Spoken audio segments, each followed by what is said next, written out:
మధ్య ఎక్కడికి వెళ్ళినా అనిపించే పదం ఏంటంటే చైల్డ్ ఒబెసిటీ. రామకృష్ణ గారు, మా అబ్బాయి చాలా లావు ఉన్నాడండి, మా అమ్మాయి మా ఆవిడ కంటే లావు ఉందండి. ఏం చదువుతున్నారంటే వీళ్ళంతా 10th క్లాసు ఇంటర్మీడియట్. ఏంటి సమస్య ఎక్కడొచ్చింది? మేము 10th క్లాస్ ఇంటర్మీడియట్లు ఆ స్టేజ్లు దాటి వచ్చాం. మేము వచ్చిన రోజుల్లో మేము కానీ మాకంటే ముందు జనరేషన్ వాళ్ళు కానీ ఒక్కొక్కడు కాలేజీ నుంచి బయటకు వచ్చారంటే ఒక హీరోయిన్ లాగా ఉండేవాళ్ళం. చక్కగా సన్నగా స్లిమ్గా, సరే అందాలో ఎవడు అందాలో వాడుకుంటాయి అనుకోండి, అంత చక్కగా ముందు ఆరోగ్యంగా ఉండేవాళ్ళం. ఇప్పుడు ఈ జనరేషన్ వచ్చినాక ఏమైందంటే పిల్లల్ని చూస్తున్నాం కదా, వీళ్ళకి అసలు ఒక్కొక్కళ్ళు చూస్తే మమ్మల్ని మించిపోయారు బరువులంతా. Child obesity. ఏం చేయాలి? రామకృష్ణ గారు ఏం చేయాలండి? వీళ్ళు మనందరం లాక్డౌన్ పీరియడ్ ఈ ఒబెసిటీని పెంచడానికి బాగా ఉపయోగపడింది. ప్రపంచవ్యాప్తంగా వీళ్ళ చేతిలో ట్యాబులు రావటం, ఈ రావటం అన్నిటి కారణంగా ఏం జరిగింది? అసలు లోపం ఎక్కడొచ్చిందంటే, ఫస్ట్ పూర్తిగా మేము చిన్నపిల్లలప్పుడు మేము ఇప్పుడు పిల్లలు వీళ్ళిద్దరూ ఒకటి కాదు. తేడా ఎక్కడంటే మేజర్ తేడా food habits, sedentary life style, చదువుకునే విధానం కూడా తేడా ఉంది. ఇప్పుడంతా ఈ కాంపిటేటివ్ రేస్ యుగంలోకి ఇప్పుడైతే వీళ్ళ చేతులకు దృశ్య మాధ్యమం అంటే మన సెల్ ఫోన్లు వచ్చినాయో చేతుల్లోకి, అందులో లాక్డౌన్ పీరియడ్లో విపరీతంగా అంటించేశారు. ఎప్పుడైతే వచ్చినాయో కదలకుండా కూర్చుంటాం. ఎంటర్టైన్మెంట్, నిజానికి అది విజ్ఞానానికి ఇస్తే 10 పైసలు విజ్ఞానానికి ఉపయోగపడితే 90 పైసలు వాళ్ళ ఎంటర్టైన్మెంట్కి ఉపయోగపడుతుంది. ప్రపంచం మొత్తం వాళ్ళ చేతిలో ఉంది. ఈ ఓటీటీలు, మా రోజుల్లో టీవీ చూడటమే గగనంగా ఉండేది. ఇవాళ వీళ్ళకి ప్రపంచంలో ఉండేవన్నీ కూడా వీళ్ళకి అందుబాటులో ఉండటం చేయటం, దాంతో మంచి ఉపయోగించుకుంటే చెడు ఎక్కువైపోయింది. ఫస్ట్ ఏంటంటే ఫుడ్ దగ్గర నుంచి ఎక్కడి నుంచి కూడా పూర్తి తేడా వచ్చింది. మా రోజుల్లో చిన్నతనంలో కనుక ఇంటి దగ్గర అమ్మమ్మళ్ళు చేసి పెట్టి తినేవాళ్ళం. ఒకవేళ బయటికి వెళ్ళి తింటే మాకు ఆప్షన్స్ ఏముండేవంటే పచ్చరి కొట్టుకు వెళ్తాం. ఏముంటాయి? ఆ వేరుశెనగ పప్పు ఉండే బెల్లంతో చేసింది, మరవరాలు ఒకటి ఎంతలా ఉండేది, జీడీ ఒకటి ఉండేది, స్పెషల్ జీడీ ఉండేది. ఏమన్నా ఈ నారింజ మిఠాయి అని అట్లాంటివి చిన్న చిన్న చాక్లెట్లు 5 పైసలకి 4-5 ఇచ్చేవాళ్ళు. పైసా చాక్లెట్లు కానీ లేదా 5 పైసల చాక్లెట్ కాస్ట్లీ అయితే, ఓ పాల ఐసు, ఒక కలర్ ఆరెంజ్ ఐసు, దాంట్లో సగ్గుబియ్యంతోనూ సేమియాలు వేసి రకరకాలు చేసి ఓ పేపర్ చుట్టూ వచ్చేవి, రకరకాల ఫ్లేవర్లు ఉండేవి. ఐస్ బండి ఒకటి తోసుకొచ్చేవాళ్ళు. ఆ బూర పుయ్యని కొట్టగానే పరిగెత్తుకుంటూ వెళ్ళేవాళ్ళం.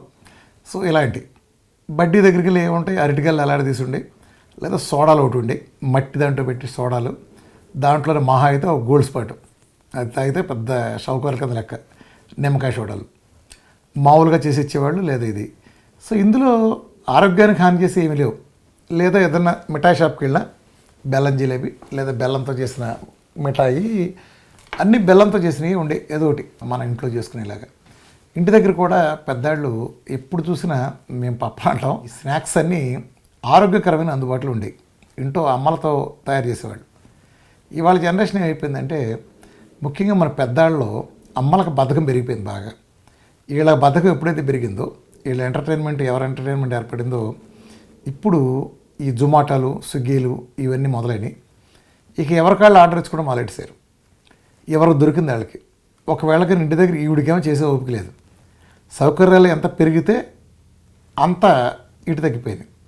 ఒకప్పుడు మా అమ్మలు లేదా అమ్మమ్మలు చేసిన రోజుల్లో ఇల్లు పొద్దున్నే కళ్ళాపు నీళ్లు చల్లి తెల్లారుజామున లేసి పెద్ద పెద్ద ముగ్గులు పెట్టి 10 మందికి పాలేళ్ళకు వీళ్ళకు వంటలు చేసి పెడతా, అన్ని రకాలు చేస్తా, అన్నీ చేసేవాళ్ళు. వాళ్ళే ఇది చేసుకుంటాం, పనులన్నీ చేస్తా, ఇల్లు పండగలు వచ్చినంటే ఇల్లు అలకటం, పాటి మనతో తేట అలకటం, ముగ్గులు పెట్టడం, ఇలాంటివన్నీ చేస్తా కూడా ఇంకంత టైం చేసుకుని మాకు కావాల్సింది చేసేవాళ్ళు.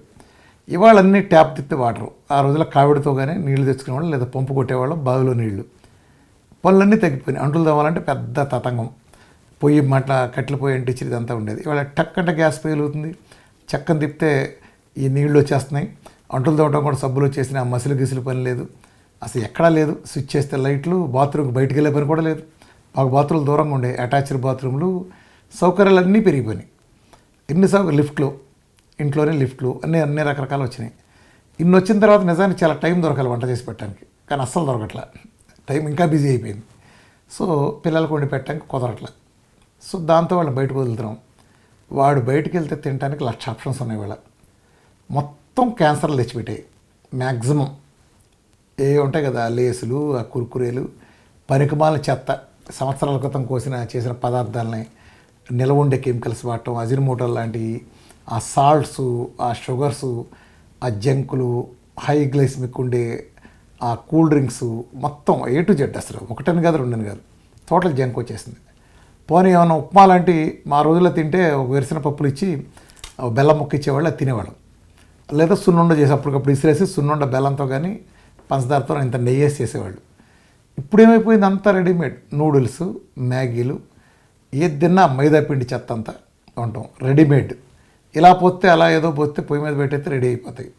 ఎంత మొత్తం ఆ సాల్ట్స్ అదంతా కూడా చాలా హానికరం, అన్నీ క్యాన్సర్ కలిగించే. మన పెద్దవాళ్ళు ఎప్పుడైతే బద్దకించి ఇంట్లో వాళ్ళకి తినడానికి వెరైటీలు న్యాచురల్గా ఉండే అందుబాటులో లేకుండా చేసామో, పిల్లలు సహజంగానే వీధులు లేకపడతారు. వాళ్ళు తినాలని ఉంటుంది, వాళ్ళ తప్పు కాదు. సో దానితో ఇంకొక పరమ చెత్త అలవాటు ఏంటంటే ఈ తల్లులు అతి ప్రేమ చూపించడం. ఇదివరకు 10 మంది ఉండేవాళ్ళు, కొంచెం వదిలేసేవాళ్ళు మమ్మల్ని, పెద్ద పట్టించుకునేవాళ్ళు కాదు, ఎవరిదాడు చూసుకునేవాళ్ళు. ఇప్పుడు ఒక్కడవటంతో కాన్సన్ట్రేషన్. అమ్మమ్మ గారాబం చేసి, నాయనమ్మ గారాబం చేసి, తాతలు గారాబం చేసి, ఇంటి దగ్గర అమ్మలో అందరూ గారాబం చేయటం, దాంతో టీవీలు చూస్తూ తినటం. ఆడు తింటా అంటే చూడండి, గతంలో తల్లు పిల్లలకి జోలపాట పాడతా ఆ చందమామను చూపించో, లేని చందమామను చూపించి, లేకపోతే పలానా అదేని ఇదేని బూచెండో ఏదో బెదరేసో ఏదో చేసేవాళ్ళు. ఇవాళ వాళ్ళకి అంత ఓపిక లేకుండా పోయింది. దాంతో ఏం చేస్తున్నారు, ఇంత పిల్లడప్పటి నుంచి ఆ సెల్ ఫోన్ ఒకటి పెడుతున్నాడు మొహాన కలర్ బొమ్మలు పెట్టి, వాడు చూస్తూ తింటూ ఉంటాడు. ఈవిడు కూడా ఆ పక్కన టీవీ అంక చూస్తూ పెడతా ఉంటుంది. అది ముక్కులోకి వెళ్తుంది తెలియదు, నోట్లోకి వెళ్తుంది తెలియదు, పెడుతుంది మొత్తానికి. సో ఇద్దరు టీవీలు చూస్తే ఆ కార్యక్రమాలు చేస్తారు. ఆడు రేపొద్దున అది ఇంతప్పుడే నువ్వు పూరప్పుడే నువ్వు అలా పెంచితే రేపటి ఇంకేం చేస్తాడు, ఇద్దరితో వదలలేడు. ఇది జీవిత హక్కులాగా ఒంటి మీద చొక్కా వేసుకుంటూ పెట్టలను సెల్ ఫోన్ చూస్తాం అలా అనుకుంటాడు. అది చూస్తున్న కాన్సన్ట్రేషన్ తినేవాళ్ళకి దాని మీద తిండి మీద శ్రద్ధ ఏముంటుంది, ఎంత నువ్వు పెడతా ఉంటావు అది తింటూ ఉంటాడు, వెళ్ళిపోతూ ఉంటుంది.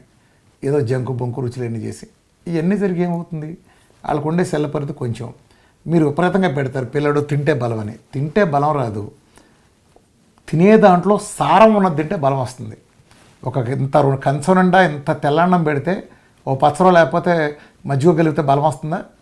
ఒక కప్పులో వాల్నట్ బాదం పిస్తా పెడితే దానికి 10 ఇంతలు బలం ఉంటుంది. ఇక్కడ తిన్నది ఎంత పాయింట్ కాదు, మనం తిన్న ప్రతి స్పూన్లోనూ ఎంత ఎసెన్స్ ఉందనేది పాయింట్. అది జంకులు ఎట్టి పసులను జీరో అది. సో ఇది ఒక ప్రమాదకరమైన ధోరణి. సో పెద్దవాళ్ళు మారాల్సిన అవసరం ఉంది. మా రోజుల్లో ఇంకోటి ఏంటంటే చాలా కష్టపడేవాళ్ళం.